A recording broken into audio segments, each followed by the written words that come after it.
This is the Metropolitan Council meeting, Wednesday, August 25th. And before I call the meeting to order, a reminder that this is a virtual meeting that we are doing under the Minnesota statutes, section 13D.021. We encourage public to monitor the meeting remotely via our website and YouTube, but if you'd like to give comments, please feel free to submit them to public.info@metc.state.mn.us.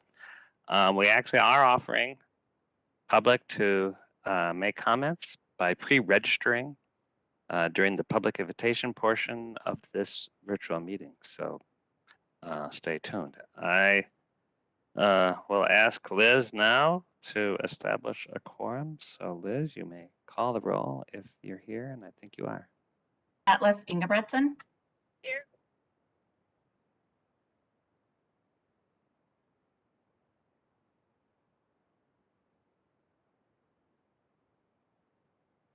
Atlas Ingebretson. Here. Oh, thank you. Now I can hear. Barber. Here. Chambliss. Here. Ferguson. Here. Fredson. Here. Gonzalez. Here. Johnson. Here. Lee. Here. Milligren. Here. Musset. Sterner. Here. Vento. Here. Wolf. Here. Zurin.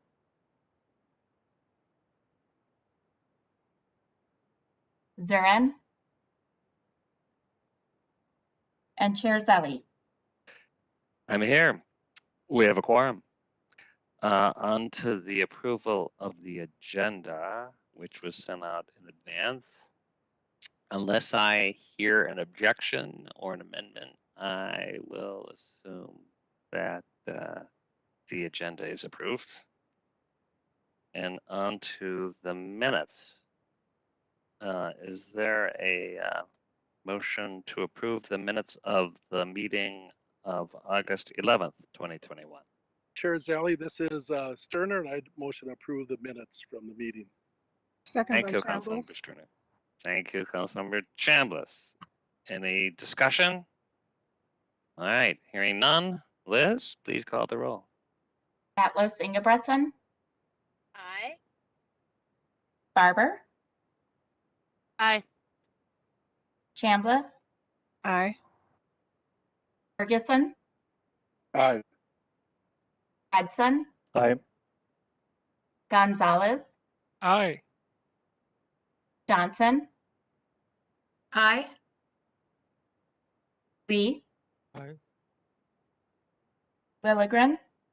Aye. Sterner. Aye. Vento. Aye. Wolf. Aye. And Chair Zelli. Aye, the minutes are approved. The next item of business is our public invitation, where we welcome public comment. And as of before the meeting, unless somebody has pre-registered since I've checked, we do not have any people pre-registering. But just to remind public, if you're watching, we do offer this at this virtual meeting, so please pre-register by emailing public.info@metc.state.mn.us. We'll send you, you can also just send comments or questions to that email as well, as I mentioned.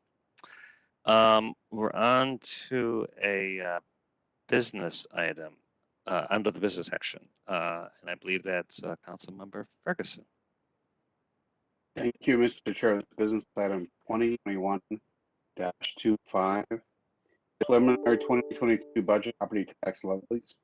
This is, as we said, business item 2021-205 and resolutions 2021-20 through 2021-26 that allows the council to our 2022 preliminary operating budget and set the upper limit of 2022 property tax levies.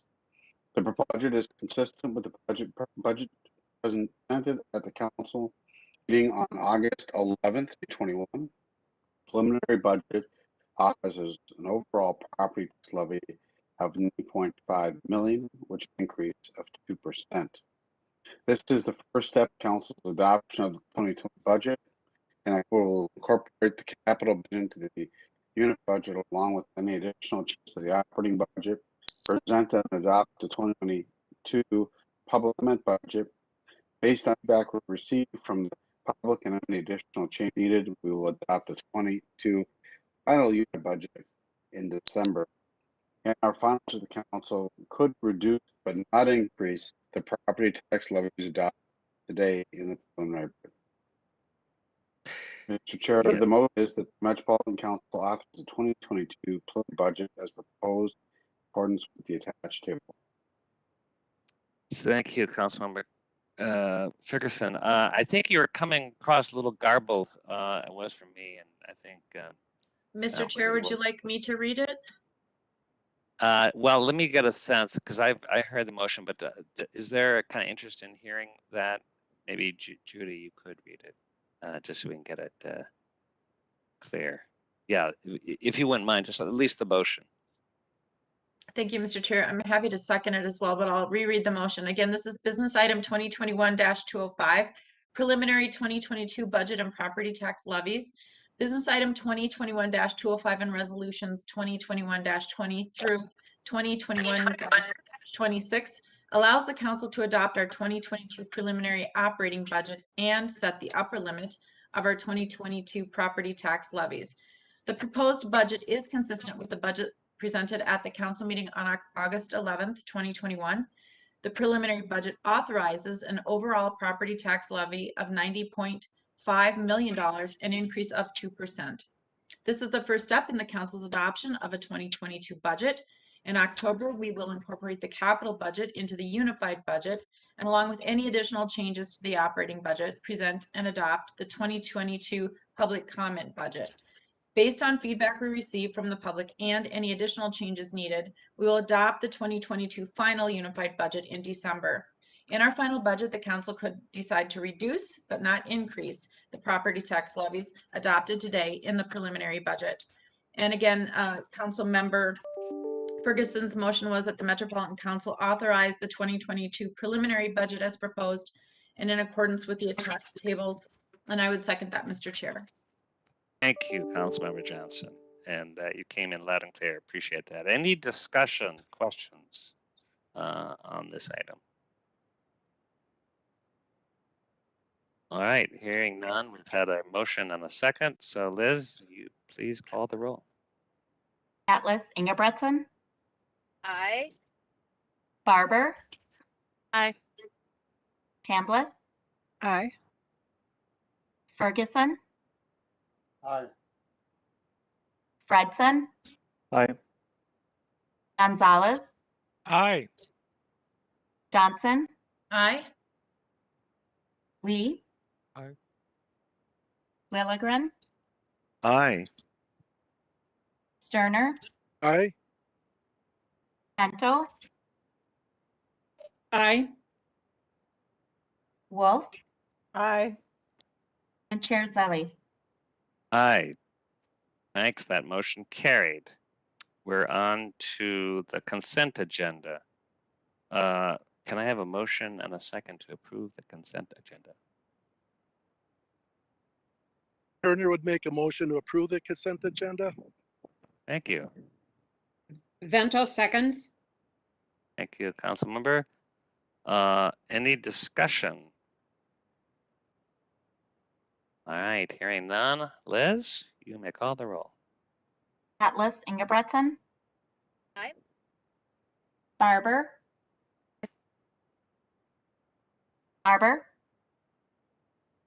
Aye. Chambliss, Aye. Ferguson, Aye. Fredson, Aye.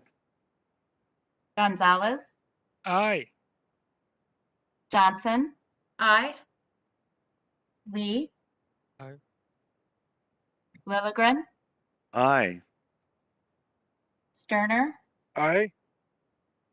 Vento, Aye. Wolf, Aye. and Chair Zelli. Aye. That motion carried. Next, we will hear from our standing committees. The Community Development has reports on the consent agenda. There are no reports from the Environment Committee, and Management has reports on the consent agenda, which brings us to the Transportation Committee. Councilmember Barber. Thank you, Mr. Chair. Mr. Chair, council members, business item number 2021-210 is to execute a change order for contract 15P 307A with London McCrossin Joint Venture. During initial sheet pile installation in the Kenilworth area, soil settlement occurred.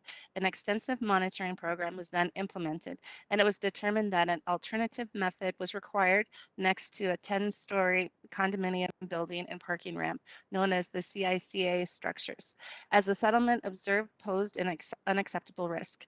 Due to the limited space available and the vibration and settlement constraints, it was determined that a secant well would be appropriate at this CICK or CA structures.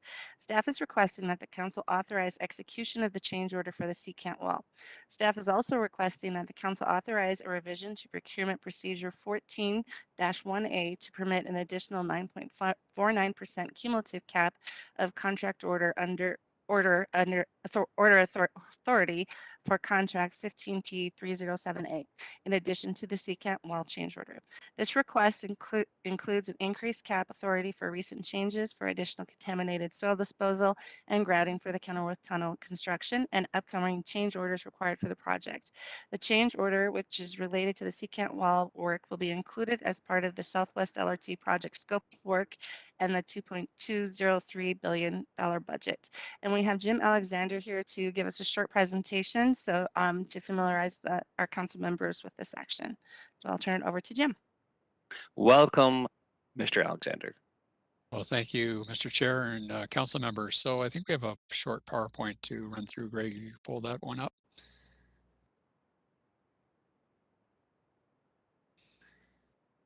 So once you go ahead and advance to the next slide there. So we have talked about this issue, these issues in the past, the challenges we've had primarily on the east end of the project.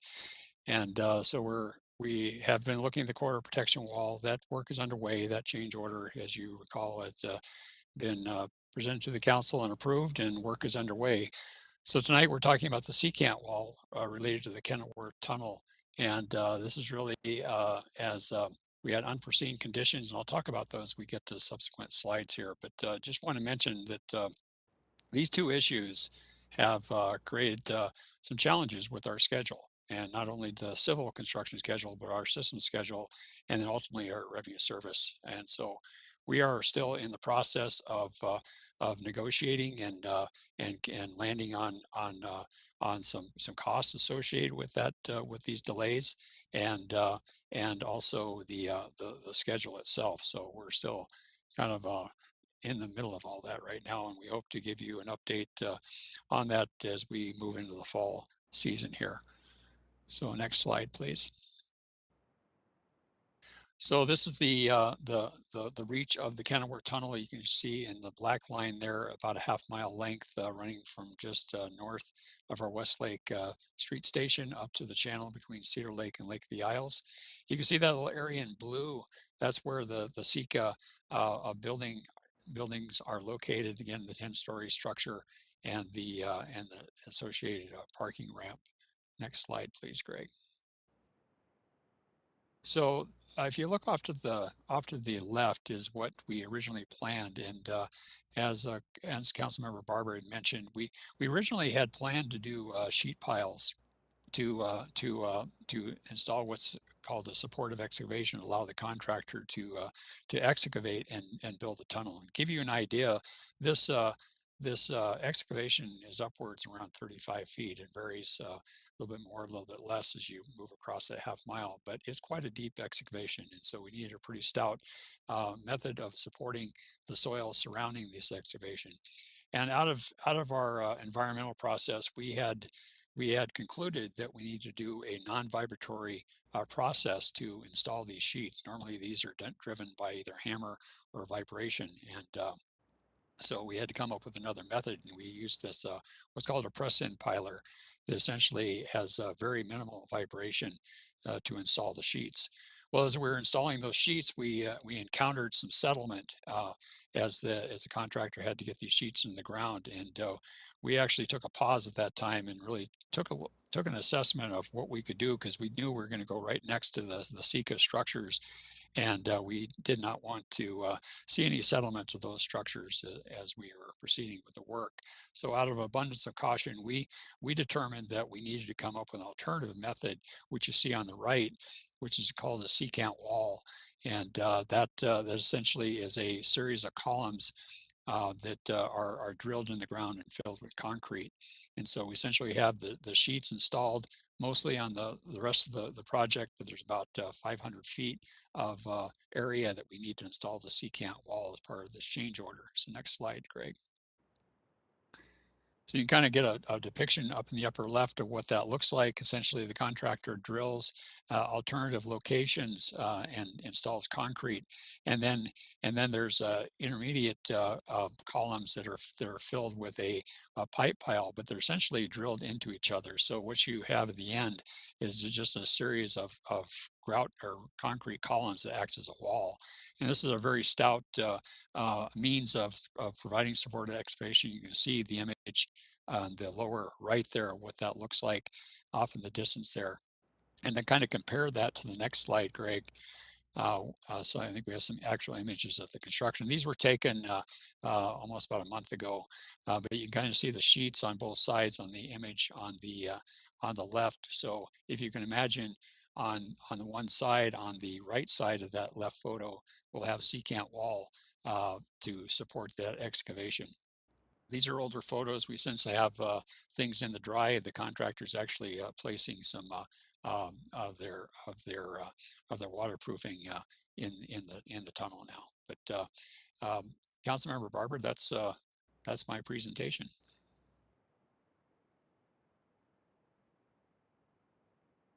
Thank you, Jim.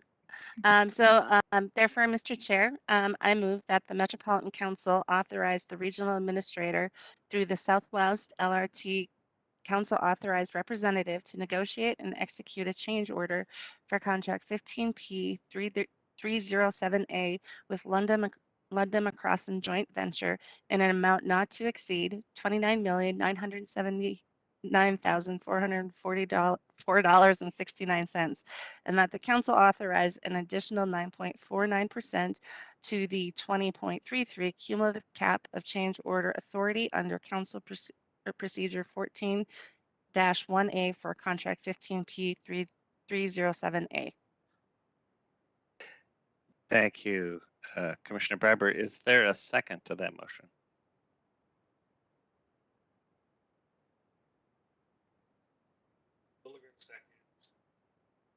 Thank you, Councilmember Lilligren. Is there any question for Jim or discussion? I have to say that we have really been, this is not a surprise to any of us, I think, because we've been discussing it, and it's been thoroughly analyzed, and including the engineering and the costs and the abundance of caution to ensure we're not only protecting the SECA apartments, but also really the neighborhood and the integrity of the project. So it's the right thing to do, even though it comes at great cost to both the re-engineering, but also the schedule. But as we've really concluded, and I really support the project team, they've done a really good job at being thorough, at getting outside consultants to look, and a way to actually get the best value. And it's always the right thing to do the right thing, even though it's going to be a delay. So, any other questions? All right, hearing none, Liz, you may call the roll. Atlas Ingebretson, Aye. Barber, Aye. Chambliss, Aye. Ferguson, Aye. Hudson, Aye. Gonzalez, Aye. Johnson. Aye. Johnson. Oh, thank you. Lee, Aye. Lilligren,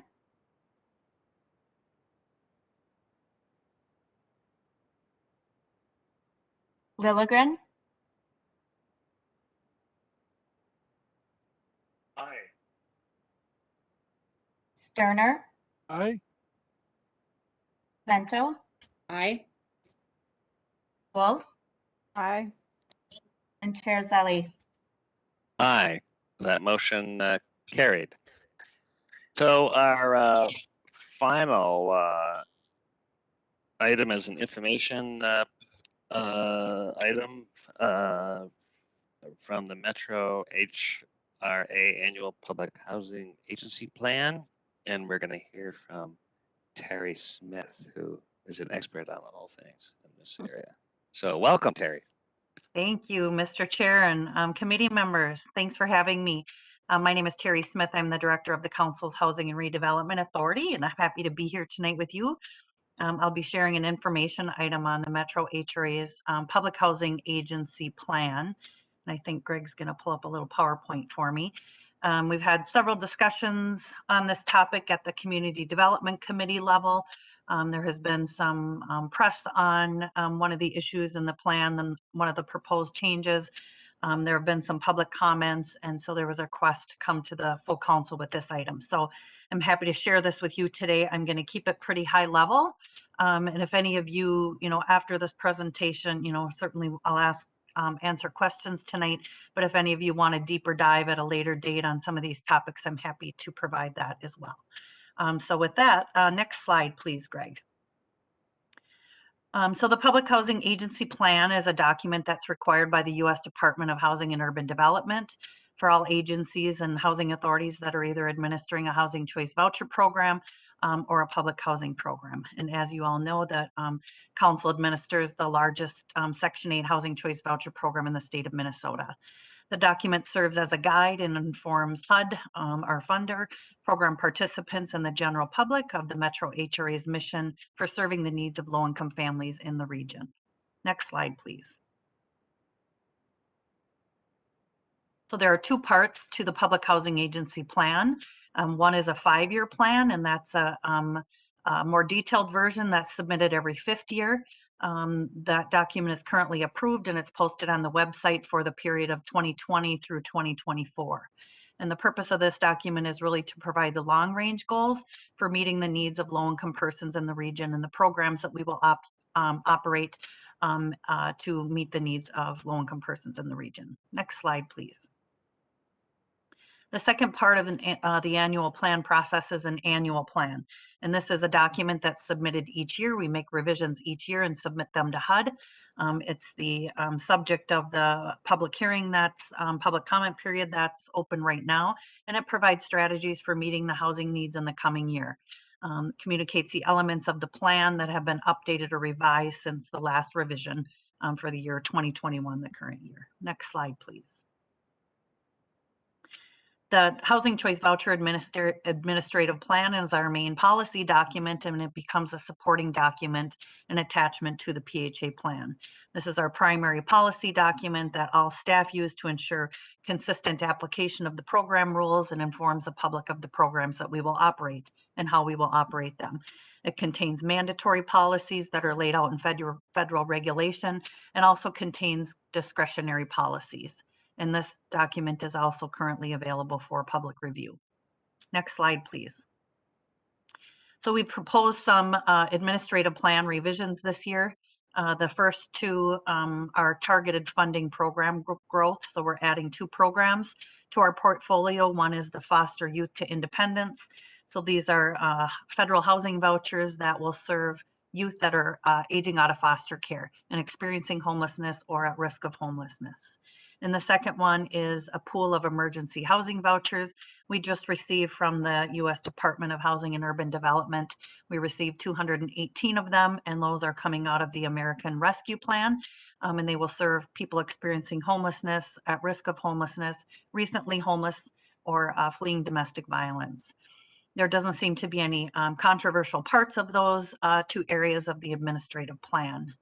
We also have just updated some general language and policy revisions based on federal rule changes, for example, and provide some simplifying and clarifying language to various areas of the plan. We've also proposed some changes to the project-based voucher offer and award criteria, and this is the part I'm going to focus on most today because it's the portion that has received the most attention and has received some public comment. Next slide, please. So to sort of ground us in this conversation, the Metro HRA operates 6,872 housing choice vouchers. The majority of these are attached to a tenant, so it's attached to a person. They move place to place, unit to unit with the tenant, and then the housing authority pays a portion of the rent and the tenant pays 30% of their income towards rent. HUD allows agencies to project base up to 20% of the voucher, so up to 20% of the 6,872. Currently, Metro HRA has project-based vouchers tied to 970 units in the region, and that includes 55 developments and 33 different communities. We have about 14% of our vouchers attached to specific units within buildings and communities. Next slide, please. So as I indicated, we've awarded 970 total project-based vouchers since the inception of the program way back in 1993. This chart shows, the number of vouchers or project-based vouchers that have been offered and awarded in certain years. I want to point out the three highest bars, so 2009, 2015, and 2018 were all anomaly years where project-based vouchers were awarded through direct HUD award of new vouchers. So for projects that have opted out of long-term federal contracts, for example. So these were not awarded through an RFP process through the Metro HRA, but awarded directly from HUD. So the largest single year of project-based voucher offer and award was in 2020. And that's where we issued an RFP. We awarded 85 vouchers to 7 projects in 2020. So the largest award that we've ever made. And these are important projects that serve a variety of purposes. In fact, one of the developers that received the largest number of vouchers, 50 vouchers, was a faith development company. And that same developer is the one, along with their affiliates, that are submitting public comments on the project-based voucher program. Next slide, please. In terms of project-based vouchers throughout the region, there are 10 housing authorities that operate the housing voucher program here in the Twin Cities region. And one of the council members asked at a previous meeting, where other housing authorities are in terms of offering and awarding project-based vouchers.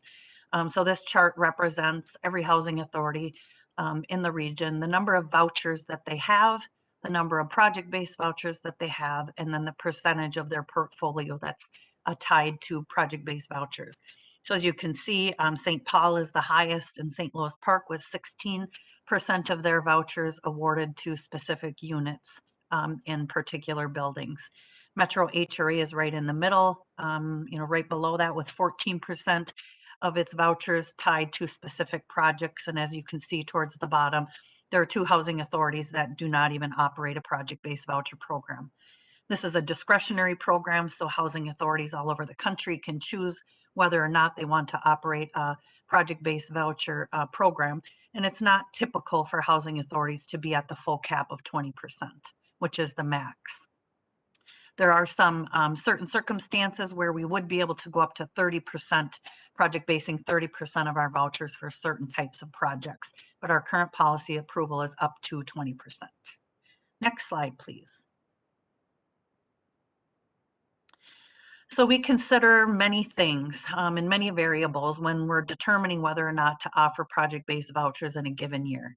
We don't know what our funding will be, our federal funding, from year to year. So we're looking at our funding and our budget. We're looking at overall voucher utilization. So of our 6,800 vouchers, how many are in use?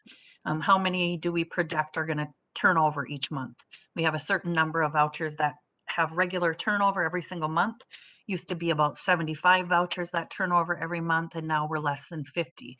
I think the economy and the pandemic and those types of things have reduced the number of vouchers that turn over. And in a few slides, I'm going to talk about the many purposes that those turnover vouchers have to serve. We look at balancing project-based voucher and waiting list admissions. So most of the projects that we currently have that are project-based voucher projects, many of them have supportive service components and are filled either through direct referrals from service providers or through a county coordinated assessment and entry system. So the applicants for those units do not come from the waiting list. You may recall that we opened our waiting list last for the housing voucher program in 2019. And during that opening, we opened for 1 week and we received 17,400 application requests. And from that, we randomly placed 2,000 on the waiting list. So you can do the math, but that means 15,400 people did not even get put on the list. And that list has been moving very slow since then. Although we've recently done some waiting list selections, we hadn't hardly done so in the last 2 years. So we still had, at the beginning of 2021, we still had 1,900 families on that waiting list that we established in 2000. So it's been very slow moving. So one of our goals is to serve some of the waiting list applicants. Next slide, please. So some additional considerations when we're talking about awarding and offering project-based vouchers. They take up considerable staffing capacity. There are lots of requirements with project-based vouchers that we do not have to do with our regular housing choice voucher program, and all of these things take time. We have to issue an RFP, we review applications. When we issued the RFP back in 2000, we received a request for 300 project-based vouchers. So it's a lot of work to review all of those projects. Formal award process, we have to go through an environmental review and subsidy layering review for each project.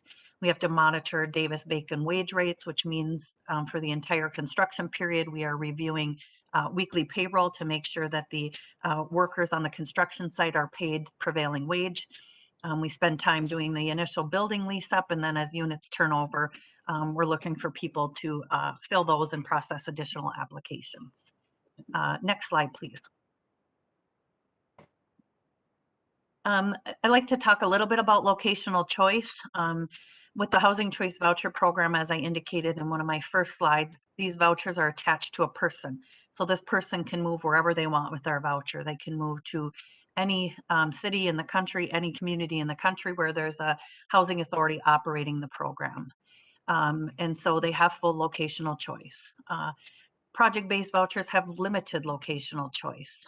So as I indicated, we have currently 55 projects where we have project-based vouchers, and they're in 33 different communities. The project-based building, for example, that's located in St. Francis, Minnesota, takes a lot longer to fill, and we have to reach out to a lot more tenants in order to fill those units. Whereas a building, project-based units in Roseville, for example, those units fill in a hot second. The units that are closer to the core tend to fill much faster and with more ease than units that are further out. And it's clear to us that people do care where they live. People that are low income do want choice in terms of where they place their voucher and where they want to live. And we know that from our work with project-based vouchers, but we also know that with our own council-owned housing units. As you all know, the council owns 150 units of housing located in 3 counties and 11 communities throughout the region. And for waiting list purposes, when we open the waiting list for those, we offer 3 zones. So we ask waiting list applicants, do you want to live in this zone? Do you want to live in this zone? Do you want to live in this zone? And 25 to 32%, depending on the bedroom size of the applicants, say they do not want to live in at least one of the zones. So they'll say, I'm not interested in living in Blaine or Coon Rapids, or I'm not interested in living in Western Hennepin County. So again, choice does matter to families that are with low wealth. And then again, units further out are much more difficult to fill, and we know that from experience and also with the units that we own. Next slide, please. So I talked about this a little bit a few slides ago, but the project-based vouchers come from a limited pool of turnover vouchers. So we do not get additional vouchers from the federal government as we attach units to certain units within communities. They come out of that limited pool of turnover vouchers. And right now that's about, we have about 50 vouchers turning over each month, and they serve a variety of purposes. So they have to serve waiting list applicants. So people that are on that 2,000 waiting list that we established in the year 2019. Our waiting list prior to that was 7 years long. So families that have got on the waiting list prior to that waited 7 years for a voucher. It's a long time for a family with low wealth to wait for rent assistance. And so we want to serve some of those waiting list applicants. We are using these turnover vouchers to initially fill project-based buildings. So as I indicated, we awarded 50 vouchers to Vista 44, which is a supportive services development last year or during 2020 through the RFP process. When that building opens, we're going to have to take 50 of our turnover vouchers to fill those units. Then after a participant or a resident lives in a project-based building for 12 months, they can ask for a tenant-based voucher. So they can live there for a year, ask for a tenant-based voucher, and the federal regulations require that we serve that project-based mover before we serve waiting list applicants. So a lot of our turnover vouchers go to these PBV movers, and they essentially skip the waiting list because many of these, many of the residents that live in project-based voucher buildings have come from direct referrals from service providers. So they essentially skip the waiting list to get rent assistance before the people on the waiting list. And that's the way the program is designed.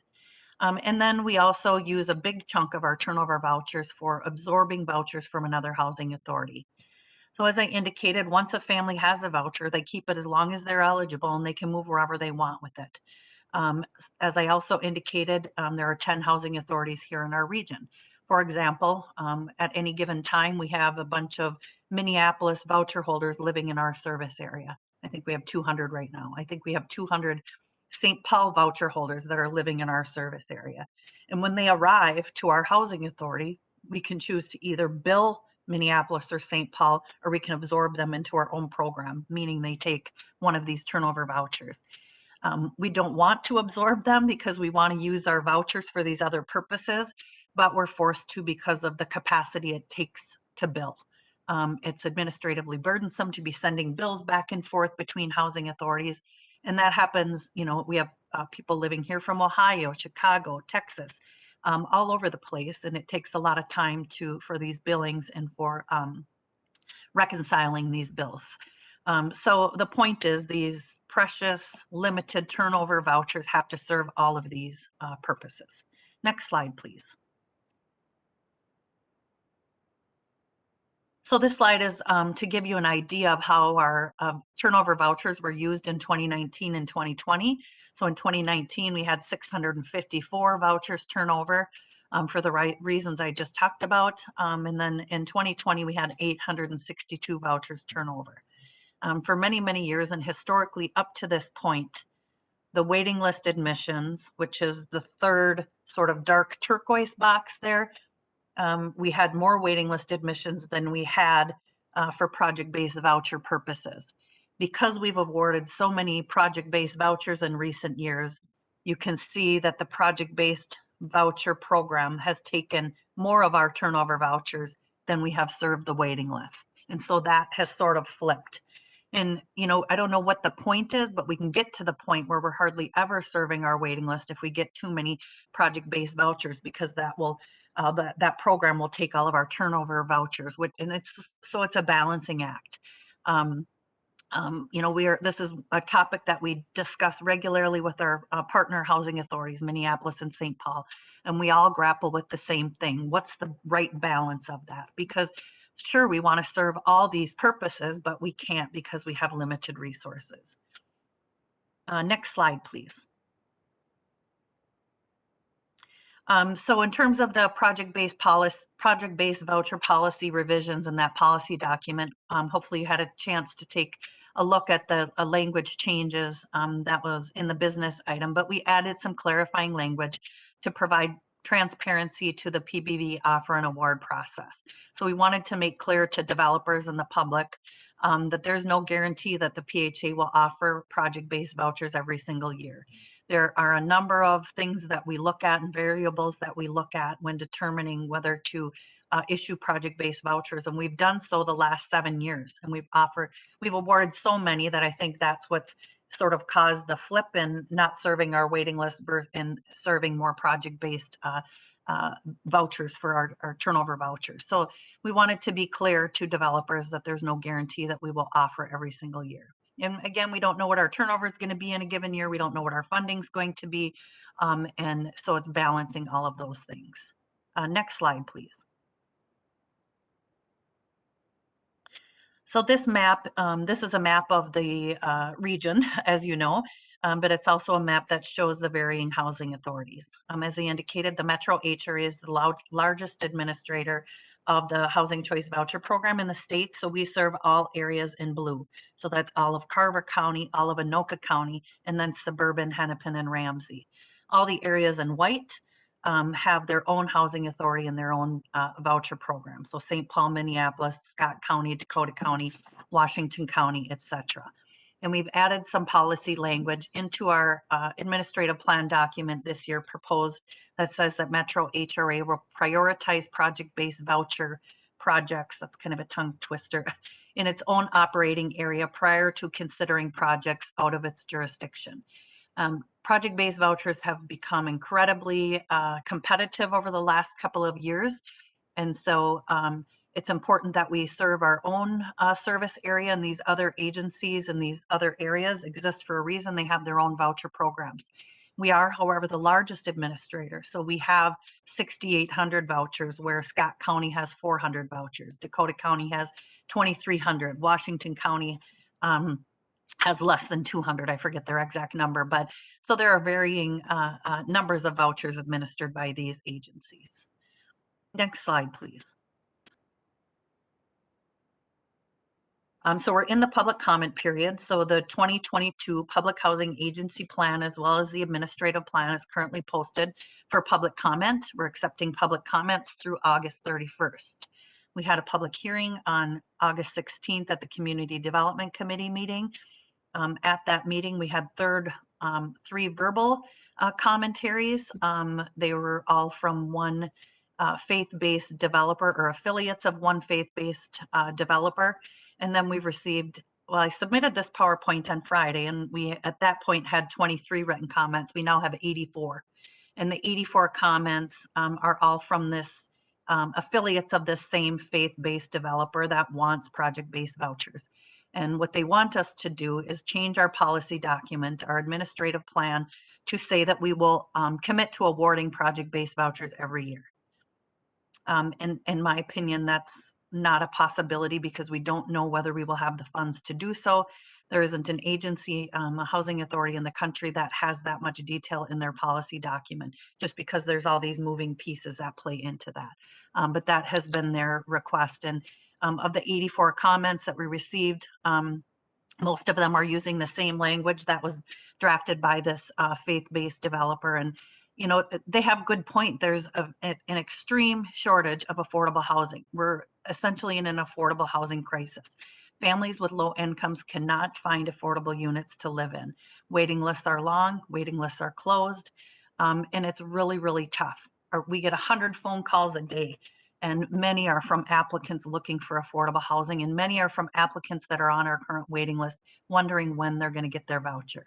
And so it's important. These projects that developers want to build and they want affordable units to serve people at low incomes are important, but the council cannot solve this problem alone. We are the keeper of project-based vouchers, which is one sliver of the pie in the big scheme of affordable housing development. And so they can play an important role, but all these pieces have to come together at the same time. And we can't solve this problem alone. Next slide, please. We've also done engagement with our resident advisory board. So we have a resident advisory board that we do ongoing engagement with. When we have policy changes, recommendations, we hold meetings to get feedback on communication on policy changes. And there's a federal requirement that we engage with the resident advisory board each year on the changes that we're proposing to make in our public housing agency plan and our administrative plan. So we've reviewed these changes with our resident advisory board, and they all supported the recommended policy revisions. We did some surveying during our virtual meeting with them, and 9 out of 9 of the members want to see vouchers issued to the waiting list applicants that have been waiting for vouchers and that even have a hard time getting on these waiting lists versus awarding to new project-based voucher projects. Next slide, please. So here's the timeline, most of which we are through, but on an ongoing basis, we're always engaging with our key stakeholders.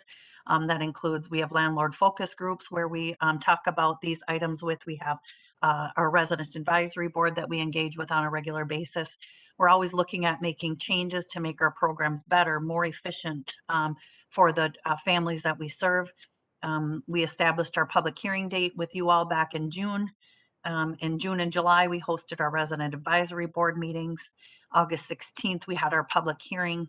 Now during August and September, we'll be looking at the comments that are being made from the public about our, in this case, mainly our administrative plan. And then we will make any revisions based on the comments we receive. And the purpose of this information item is really to have a discussion with you all and set this item up for when we will come back for final approval on September 7th to the Community Development Committee and September 22nd to the full council. And with that, Mr. Chair, I'm happy to answer any questions you all have. Thank you so much, Terry. And this is really a thorough explanation. And I think it's really helpful for so many of us. I see 2 hands, questions. Riva, why don't you go ahead, and then Sue Vento follow. Go ahead. Sure. Thank you for this presentation. I'm very glad that we had engagement for this plan, and I think we could get more engagement and more diverse engagement. Very important for us to engage and communicate with the EAC Committee of Metropolitan Council, as well as the community. Getting more information helps us to come up with additional solutions, especially when it comes from the communities that are impacted. I think it's very important to be very creative in how we address these very difficult issues with our resources, both with staff and with the voucher funding and limitations that we have on that. I'm wondering if, I know that we're saying there is no statute or guarantee for annual distribution of project-based vouchers. Would there be benefit to putting a hold for less than a year on project-based vouchers? I'm not sure what the cycle is, but that's one of those, creative conversations that we might want to look at is, would there be some relief to staff capacity for distribution and review if we put a hold on issuing vouchers for a shorter time period? Let's say we put the hold for 6 months to 8 months, for example, instead of a year. Perhaps we can, think about that. I'd like to hear what the pros and the cons for a shorter waiting period would be, hold period, I should say. Mr. Terry? Chair, if I may, and Council Member Chambliss, so the cycle is typically, and we've heard this from the development community, their preference is for us to issue an RFP at the beginning of a year so they can have their project-based voucher sort of preliminary award in their pocket when they go into Minnesota Housing to get other funding for affordable housing development, like tax credits primarily. So if they agree to serve the lower income bracket and go in with project-based vouchers, they can get points on their tax credit application. But, that's sort of, that process, there aren't enough tax credits to go around too. So it doesn't mean that every project that gets project-based vouchers are going to get their tax credits because there aren't enough to go around. So that has typically been our cycle. We've either advertised availability in conjunction with Minnesota Housing and put the project-based vouchers right in that consolidated RFP process, or 2020 was the first year where we offered them in advance at the request of the development community, so they went in for those points. So it's sort of a yearly cycle, and it takes a long time for projects to get off the ground.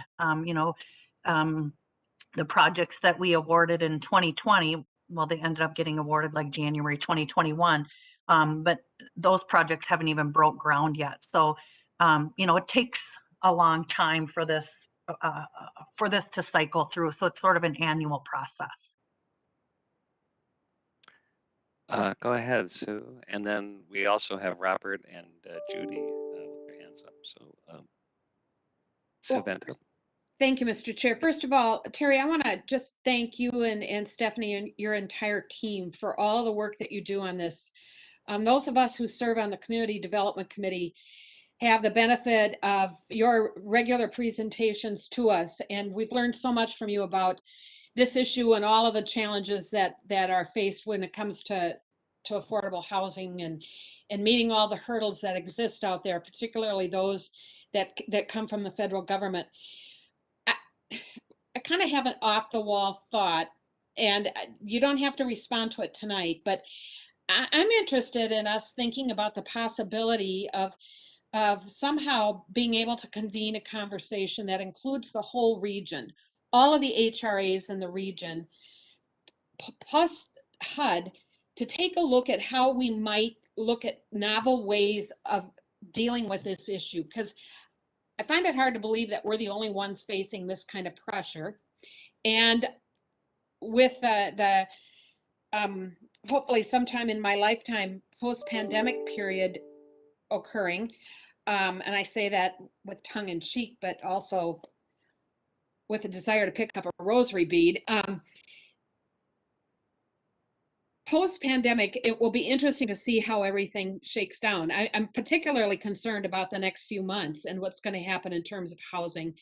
But I'd just like to put that out there for us to think about. Perhaps we could be a pilot project for the feds to take a look at how we could do this differently. And perhaps we'd find out there isn't a way to do it differently, but I keep feeling like we're in the middle of a which comes first, the chicken or the egg sort of quagmire. And it gets hard to wrap your head around it. So just a thought. Mr. Chair and Councilmember Vento, I think it's a brilliant idea. I wish, it's a very complicated program to operate, which is why a lot of housing authorities don't even do it. But it's resources competing against each other. The housing choice vouchers are competing against the project-based vouchers in a sense, and it's trying to find that right balance, and there's no good answer because not enough of either one of them. So it's a good thought, and I can check into that. Thank you. Well, what struck me is just this point you just made in answer to the last question, that the capacity for this voucher actually is put on the shelf and sits unused for sometimes several years in this process, which seems like the way up, an opportunity for some innovation if we worked with that. Let's see, Robert, you're next. Yeah, thanks, Mr. Chair. And I just want to lift up what others have said and really thank Ms. Smith and as you called her, an expert. It's incredible expertise that our HRA puts to the service of the region. And so with Terry Smith, with their team and all the work that's gone on. And also thank my council colleagues on the CD committee for sure, on the housing policy work group as well, where we're trying to gain more expertise and more understanding so that we can guide better at the policy level. And Terry and her crew have really helped educate us deeply on some of these issues. And I want to thank Terry, Ms. Smith as well. I asked for this issue to come in front of the council for an informational session to engage the rest of the council for a couple of reasons. One, it's fascinating. Another, it's really complicated, and And another reason is there can be quite a bit of organizing around the time we approve the plan annually. And so I was thinking that other council members might get outreach from some of the housing advocates as well. And I wanted them to have at least a fundamental understanding of what we're grappling with here. And I also wanted to voice my support for Ms. Smith's recommendation that we not put a number or a percentage on the number of vouchers that we make project based every year. And in a slightly earlier life, about 6 years ago or so, I spent a year and a half as the interim CEO at a project based Section 8 housing housing development, Little Earth of United Tribes. And so I got some practical experience with just the lists on one project based Section 8 housing development. And it is complex and it is dynamic and it is nuanced. And it's not as simple as your name's on a list and you just go down the list. And we've seen the different categories of vouchers that we get from the federal government, from HUD. The people sort of fall into different places on them, and that may mean where their turn may come up, and then as Councilmember Bento and Ms. Smith have discussed, there's the other tools, right, in our environment that are also nuanced, dynamic, interrelated, and I think that it would be a mistake from the policy level to start putting our best thinking on how many project-based vouchers we should issue in a year, because our staff needs to have the ability to respond to a very fluid environment. And so I'm supportive of the staff recommendation in this plan and as we go forward. And I look forward to engaging with the advocates in the community, the housing developers, and also with Councilmember Chambliss's leadership on the um, housing policy uh, housing policy work group. And I again just really want to thank. Oh, and then the final point, and I think this has been touched on a little bit, just to say it. The issue here is that we don't have enough production in the most affordable part of the housing spectrum in our region. There's economic reasons for that. There's limited resources and uh, as well. And so that's for me, that's just kind of the bigger problem. And we're talking about the project-based voucher program right now. But a bigger question is, how do we, with the resources of the Met Council, encourage more production at the most affordable end of the housing spectrum when we see that the market isn't going to do that? And so those are questions that we'll continue to grapple with. But I just really want to thank Terry and her team for all of their work. Thanks. Great comments. Thank you, Robert. We have Judy and then Linnea following Judy. Go ahead. Thank you, Mr. Chair. Again, I am going to echo what my colleagues have said. We're very fortunate to have Terry's leadership in this, and I'm not just trying to kiss up to you, Terry. I mean, when I really look across this country and the regions that have to deal with what we're dealing with, I know you're the best of the best, and so I never take that for granted. And you have a very tough job because you see the need firsthand, right? And it's just overwhelming for sure. And I commend you for doing such a great job running our HRA. Plymouth had its own HRA. The reasons I think some of the locals, not many, but some decide to do it is because they're probably trying to make sure that there's affordable housing in their communities, although it's a daunting task. So it's not easy, and I'm not saying everybody should have their own HRA for sure, but there's, I know Plymouth wanted to make sure that we could provide affordable housing, and we thought if we did our own HRA, we could do that. I think, when I reflect on this moment where we've got people pressuring us to, have project-based vouchers every year for all the right reasons. So when we have developers come before us, I look at them as speaking about people who have not yet moved into these apartment homes, right? So there's voice that's broader than their own, right? They are thinking about the people that they serve and they're trying to address the need, just like we're doing on the waiting list. So I commend everybody who shows up trying to solve the problem. And I think in my mind, Councilmember Lilligren, that's why I think just for me, and there has to be a balance. I'm not going against necessarily what we're talking about today, but for me, that's why I get excited, because this helps production. Now, is it perfect? No, because as Ms. Smith says, the folks that typically go into the project-based vouchers come off of other lists or avenues to get into those special services and through the county, coordinated entry and all of that. But for me, it's at least, we've got permanent affordable housing that's hitting the market, right? And at that most affordable rate. I think for the 2020 situation that we found ourselves in, where, A+ for 85 vouchers that were awarded, I mean, that's huge.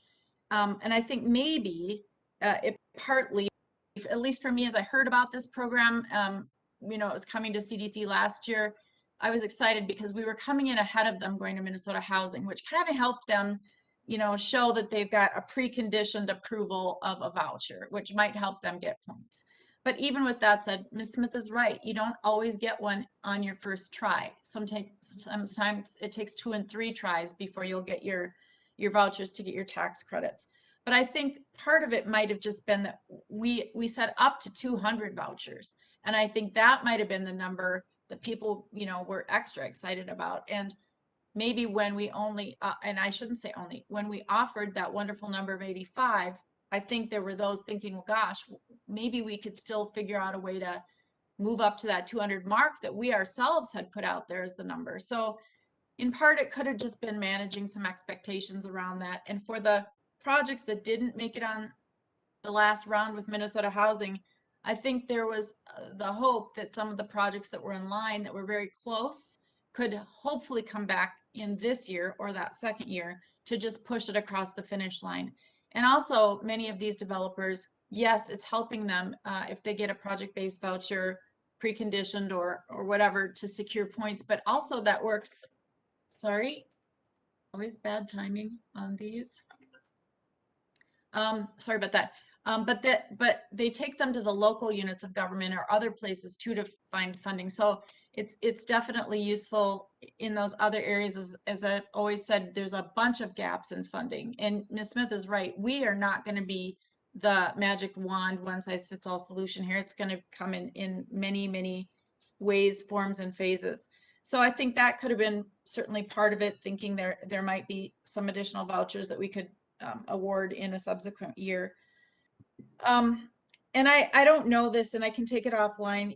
We have, our own applicants on the waiting list, and I wish, just like all of you, we could solve and get them all filled. But with about the 15,000 that didn't even hit the waiting list, I have to believe that some of those are going to get into a project-based voucher home through coordinated entry or some other special services program. That's who project-based vouchers, I think, in some ways trying to also serve, the ones that probably didn't make our waiting list. So, I want to keep that in mind. Just speaking of a couple of projects, so for Vista 44, it was great that we got to give those vouchers to Vista 44. That was a big deal. So, when we do get them out there, that's a big deal, and I'm really proud of it.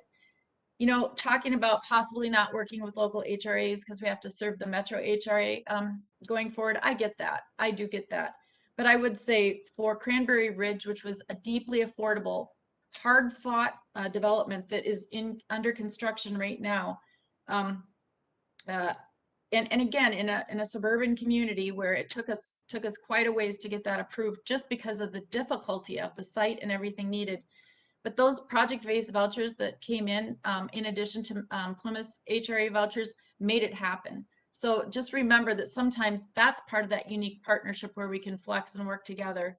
And it isn't to take away from another community, but my God, to get, I don't know, I think it was maybe 64 units at 30% or less AMI, in the Plymouth community was a big deal. And I know we were super grateful to Metro HRA for that. I think it actually happened on the backside when I was on the council, but our community was grateful for that. And so I guess, I think as we go forward, there's a couple of things I keep hearing, you know, the administrative burdens. Now, it's not just for the project-based vouchers. I mean, our staff is going above and beyond the call of duty, but if we need more staff to help us in whatever it is, I want to know about that. And I want to try to alleviate that. And as far as, Charlie, to your point, Mr. Chair, to your point, you know, those, if we do award a project-based voucher, and of course it takes a couple of years to get the development up and, you know, get a ribbon cutting and people moving in, it'd be nice if we could, you know, anticipate future vouchers coming in line and we would take from those rather than just having vouchers sit unused on the shelf, so to speak.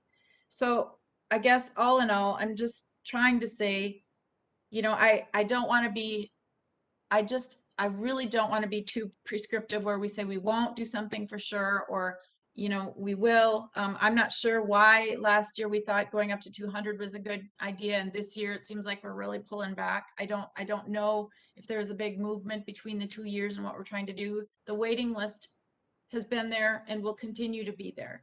So I guess I was really excited to move in that direction, and we'll be very patient on this because that's what this is all going to require for all of us.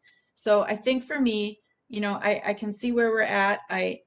And I know we can't solve the crap that goes, sorry, I used the word crap at a public meeting. We can't solve the problems that go on at the federal level either, but somebody needs to solve for this fact that we're trying to manage a waiting list, a system that is clearly outdated and not meeting today's needs. And then we've got project-based vouchers where we can't even tap into the waiting list or blend the list in some way or prioritize the big list in some way. I don't know, but it just seems to me to be ridiculous that they have to compete against each other. They're competing against each other because of policy and things that we have to follow. So if there is an opportunity to Councilmember Chambliss's idea of, you know, how can we innovate and be a pilot project for something? I don't know, for goodness sake. And I mentioned this at the CDC, you know, and I still have to reach out to our congressman, but some of us, you know, when we were newer to this council, we reached out to our Congress people and told them, you know, what we are going through. And Terry was great. It's still August. It's you know, affordable housing, whatever the term was, you know, this is the month where we need to let Congress know what's going on. So that's who's going to help us solve this. And we need to get our Congress people out on the ground in these units, in these situations, hearing from people on the waiting list, hearing from the developers. They need to know what crisis we're facing. And you're right, Councilmember Vento. The off-ramp is coming and it won't last for long. And there's going to be a whole bunch more people finding themselves that haven't been able to get through COVID that well, and without the moratoriums would be probably homeless right now. So I'm very afraid for that. So if anybody wants to join me, and maybe we have, you know, thinking about who should we convene for meetings, you know, maybe we call some of our Congress people in and we have a summit here, you know, within our region about what the needs are, and get our federal people on the ball. I love that the feds were out on our light rail lines and we kind of convened that. I mean, how great to say that we're forward leaning in all of this and we can be an example. Well, you know, I think we've got enough energy here around the problem that we should probably hold our federal representatives' feet to the fire as well. So now I'm on a soapbox. I apologize.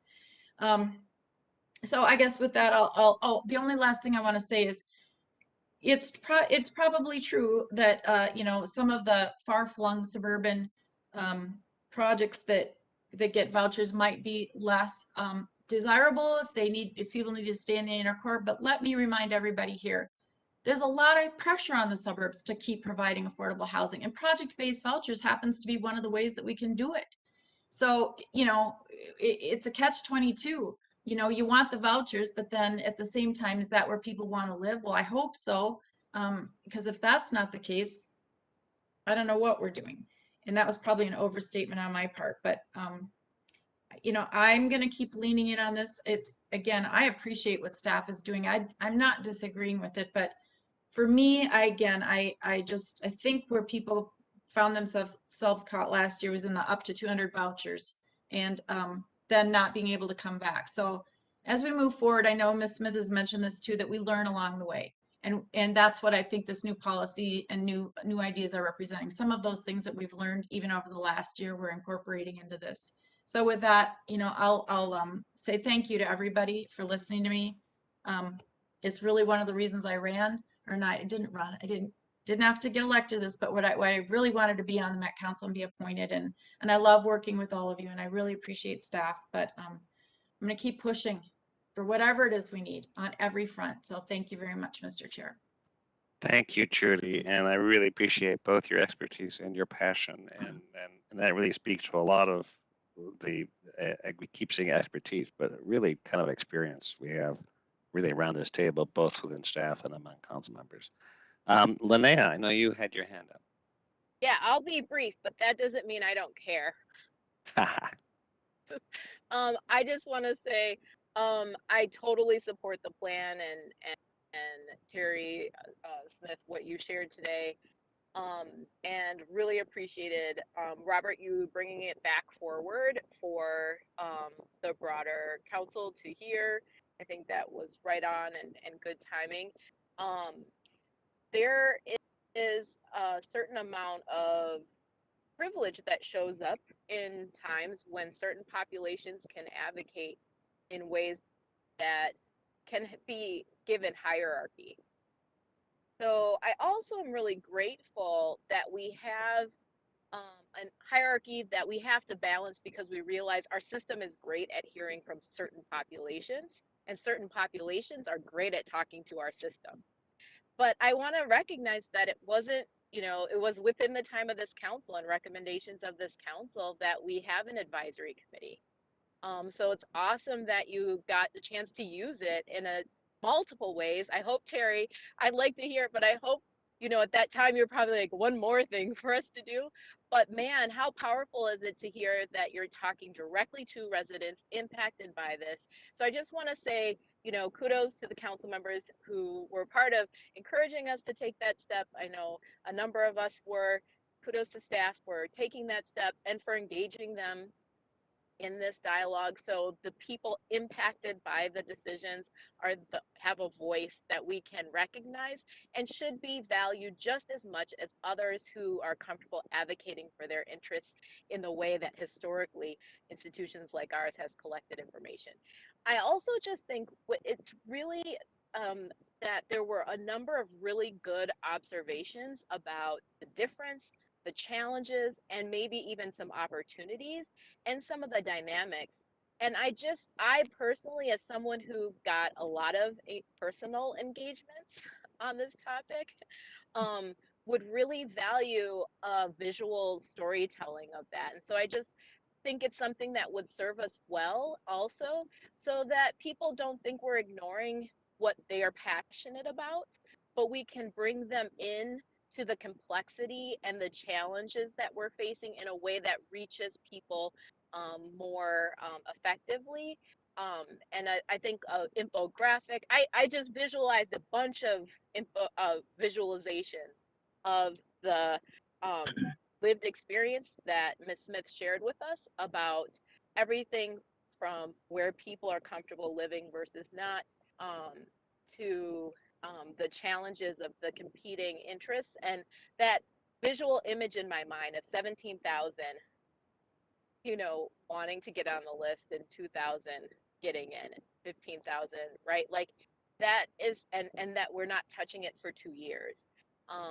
So I also, last point is that really support the idea of not being over prescriptive at this time, for sure, as there are things that we have to be able to be flexible and responsive to. And I think that the difference between last year and this year is because we're being responsive to the situation that's in front of us right now and some of the dynamics on the ground. And I think that that's important to maintain and do. So thanks, and would love to see that kind of information if possible. Great conversation and wonderful comments, everybody. And this is a gnarly issue, but it's so important, and it really underscores what I think we've all been saying, and that is there's a housing crisis, and having affordable housing is one of our kind of overall goals. So I really echo Councilmember Johnson, who says, you know, we're not done talking about the larger issue, which is really, really key. Any other last comments? Sue, you had something. I don't know. I'm not hearing you. You might be on mute. Oh. The pandemic can't end until I learn how to use the mute. There you go. For those of you that might have missed it, the Monday Star Tribune had two great pieces in the A section, and I highly recommend that you read both articles. The first was on the front page, and it was about the extraordinary A+ over-the-top efforts that the city of St. Paul and Ramsey County made to address those without housing last year. It's just the most heartwarming article, and I can't recommend it more. And one of the things that really struck me was not only did it benefit the people who needed the housing desperately, but it also helped the organizations such as Catholic Charities and Union Gospel Mission and others that were at over capacity and really stretched. It goes into great detail. It talks about all of the supportive services that they were able to put together. And it ends with talking about how Ramsey County has earmarked about a third of its federal pandemic money for affordable housing. So it's a great article to read.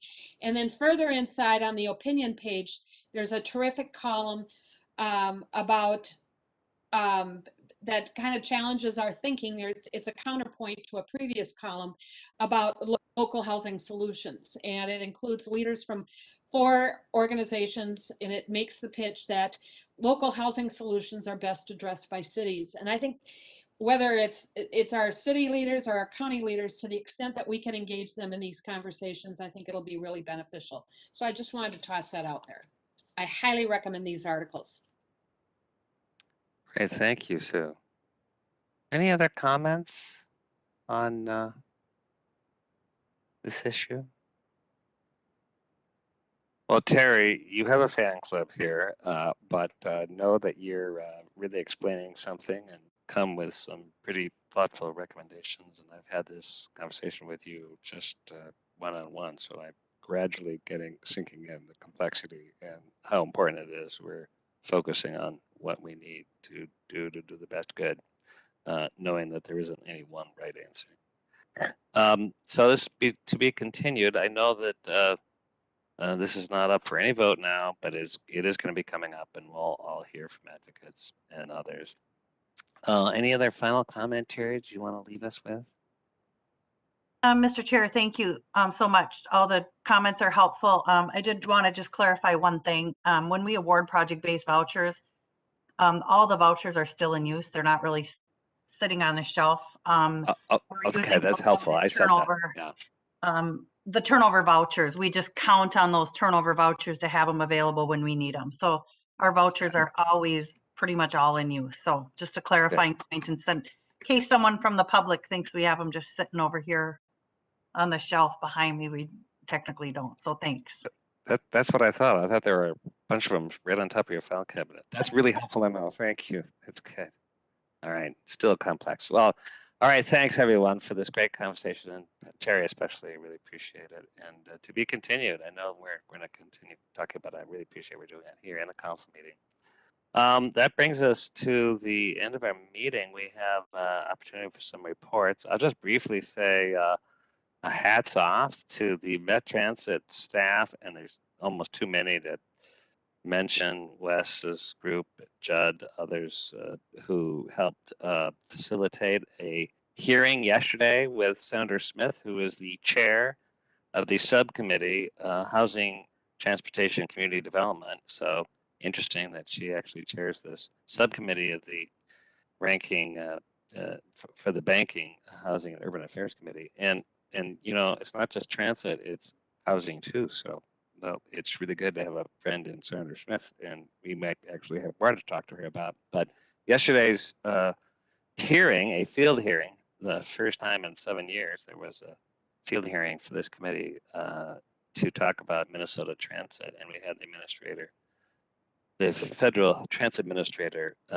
Nuria Fernandez there, and it was really great energy, and we got to tell our story as well as others in the region tell the story, the importance of transit, all the projects we have that we're either deeply engaged with the FDA or going to be. And what was really gratifying was we had so much great comments and support from our counties, and I appreciate everybody was there. I know Councilmember Barber was there, and others. Um, so does anybody else have any reports to share? All right, how about Mary? You're Mr. Chair, I'll pass today. okay. And Anne, how about you? Thank you, Mr. Chair, council members. Actually, I am going to have a report today. Yay. We recently, yeah, you're like, what does she do all the time other than object occasionally to business items? No. We just completed a 2-week legal clerkship with Twin Cities Diversity in Practice. That's an organization that has legal clerkships for first-year law students of color. And law firms pair up with corporations or governments. So the law firm does 10 weeks of the summer, and then the corporation or the government does 2 weeks. We were paired with Lockridge, Grindle, Nowen for the second year. They have some of our other work, so that way, while the clerk is at Lockridge for the summer, they can also work on some of our matters. We're the only government entity that's involved, so if a person wants to get public sector experience, then they like to pick our particular clerkship. And since it's only 2 weeks, it's basically 2 weeks of us pouring as much public sector legal practice into a poor clerk's head as we can. Each of the members of my team meet with the person individually. Our finance staff met with her this year as well. We were very appreciative of that. And we just try to give as many diverse experiences as we can. This is the second summer that we've done it, and I think it's been a very successful program. And both of our clerks feel like they've really learned a lot about the Metropolitan Council and about being a public sector lawyer. A second Great. project, oh, thank you. A second project that we're working on, it's hard as a public sector lawyer, particularly when you work for an organization as broad as the council, to do pro bono work. We're pretty limited. An entity called Just Deeds and a project came to our attention. Just Deeds is addressing the racially restrictive covenants in the Twin Cities area. So the purpose of the organization is to help individual landowners remove the racially restrictive covenants from their properties. Now, those are illegal, so obviously you don't have to remove them, but it's the right thing to do to remove them. So most of the lawyers on my team have all gone through the training, and we're waiting to be matched up with the city now, and we'll be doing that as pro bono work to assist in this project. So we all feel very strongly about it, and I think it's a really good project, and as we get more into it and we have more to report, we'll let you know what city we worked with and how many titles we were able to revise. And then the last piece, last night I had a lengthy coffee with the law clerk from the Center for Economic Inclusion. That's something I do on my own time a lot, is mentor law students. And a lot of times, you all will have that law student who comes to you, can we talk to somebody about public sector law work? And I'm always willing to do that. So when you have those people come to you who might not have access to a public sector lawyer, feel free to send them my way. And that's my report.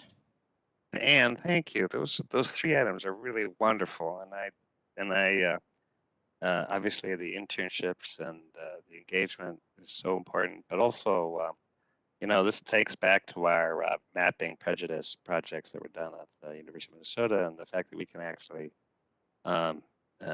through you vicariously know that we're helping. And I think I know Minneapolis, Golden Valley, some others, even though it's not enforceable, there's a constitutional order, but it's kind of hanging there, and it's kind of more than symbolism. I think that's really meaningful. So I'm so thrilled to hear that, and we would like to hear, speaking on behalf of everybody else, when you get some experience behind that, we might love to hear how that goes. Maybe some stories. Okay, so And on that kind of note, it's still a beautiful day in Minnesota. So enjoy the afternoon. I look forward to seeing all of you soon. And this was a great meeting. And the meeting stands adjourned. Bye, See you everybody. soon. Bye, Thanks. everybody.